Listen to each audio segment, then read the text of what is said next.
বাংলাদেশ ইন্ডিয়ার বিপক্ষে হেরেছে এই ম্যাচটা, এটাই তো স্বাভাবিক, কেননা এই টিমটার বিপক্ষে বাংলাদেশ কোনোভাবেই পেরে ওঠার কথা না।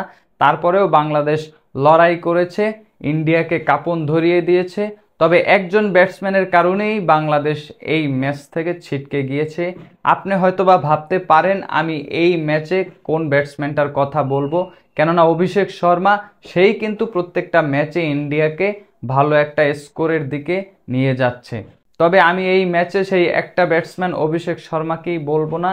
অভিষেক শর্মা কিন্তু ৭৫ রানের একটা ইনিংস খেলেছে ৫ ছক্কা এবং ৬টি চারের মাধ্যমে। কিন্তু এই অভিষেক শর্মাই সেই ব্যাটসম্যান নয়, তিনি হচ্ছেন হার্দিক পান্ডিয়া। আপনি একবার ভেবে দেখেন, এই ম্যাচটা বাংলাদেশ ৪১ রানে হেরেছে। সেক্ষেত্রে ইন্ডিয়া যদি ১৬৮ রান নিতে না পারতো, বাংলাদেশ কি এই ম্যাচটা হারতো কিনা ৪১ রানে। ইন্ডিয়ান দুই ওপেনার ৮ ওভার পর্যন্ত বাংলাদেশের বোলারদের উপর ছড়ি ঘুরিয়েছেন ঠিকই, কিন্তু বাংলাদেশের বোলাররা এই ৮ ওভারের পর থেকেই কামব্যাকের যে ইতিহাস সেটাই শুরু করে দিয়েছেন। কেননা একটা সময় যখন ইন্ডিয়ার ৪ উইকেট পড়ে তখন ইন্ডিয়ার রানটা ছিল ১১৪ রান এবং ১২ ওভার শেষ হয়ে যায়। সেই ১২ ওভার শেষে ইন্ডিয়ান টিমের যখন ১১৪ রানে ৪ উইকেট, তখনই ব্যাটিংয়ে আসেন হার্দিক পান্ডিয়া এবং তিলক ভার্মার সাথে ছোট্ট একটা পার্টনারশিপের মাধ্যমে দলটাকে আরেকটু সামনে নিয়ে যান। এবং ১২৯ রানে যখন তিলক ভার্মা আউট হয়ে যান, তখন ব্যাটিংয়ে আসেন আকসার প্যাটেল এবং হার্দিক পান্ডিয়া এই আকসার প্যাটেলকে নিয়ে কিন্তু পুরো ইনিংসটা টেনে নিয়ে যান। শেষ বলে গিয়ে আকসার প্যাটেলের সাথে পার্টনারশিপটা ভাঙে হার্দিক পান্ডিয়ার, কেননা হার্দিক পান্ডিয়া ক্যাচ দিয়ে আউট হয়ে যান শেষ বলে ইনিংসের। আপনি একবার লক্ষ্য করেন, হার্দিক পান্ডিয়া ২৯ বলে ৩৮ রানের একটা ইনিংস খেলেছেন, সেক্ষেত্রে একটি ছক্কা এবং ৪টি চারের মার তার এই ইনিংসটাতে। এবং আরেকটু খেয়াল করেন, বাংলাদেশ এই ম্যাচটা হেরেছেও ৪১ রানে।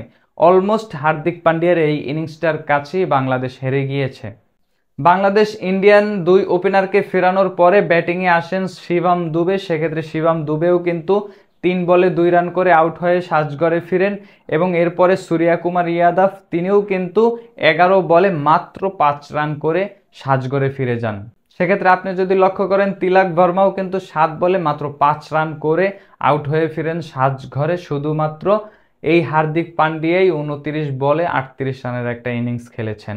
সেক্ষেত্রে পুরো ব্যাটিং লাইন আপের মিডল অর্ডারটা বাংলাদেশ ভেঙে দিয়েছিল, তবে এই হার্দিক পান্ডিয়াকে বাংলাদেশ ফেরাতে পারেনি। সেক্ষেত্রে আপনি যদি একটু লক্ষ্য করেন, বাংলাদেশ এই ম্যাচটা হেরেছেও ৪১ রানে, অলমোস্ট হার্দিক পান্ডিয়ার যে ৩৮ রান সেটাই। এবং ইন্ডিয়াও কিন্তু সংগ্রহটা পায় ১৬৮ রানের, এবং বাংলাদেশ আপনি যদি দেখেন ১২৭ রানের যেই সংগ্রহ পেয়েছে, সেটাও ৪১ রানের যেই ব্যবধান। এই হার্দিক পান্ডিয়ার যে ইনিংসটা পুরো ম্যাচের, আমার মনে হয় এটাই টার্নিং পয়েন্ট।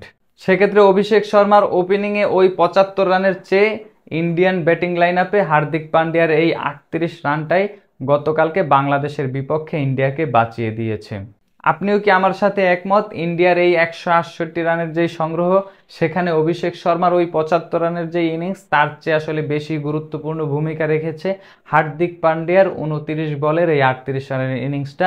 কমেন্ট বক্সে আপনার মূল্যবান মতামত জানাবেন।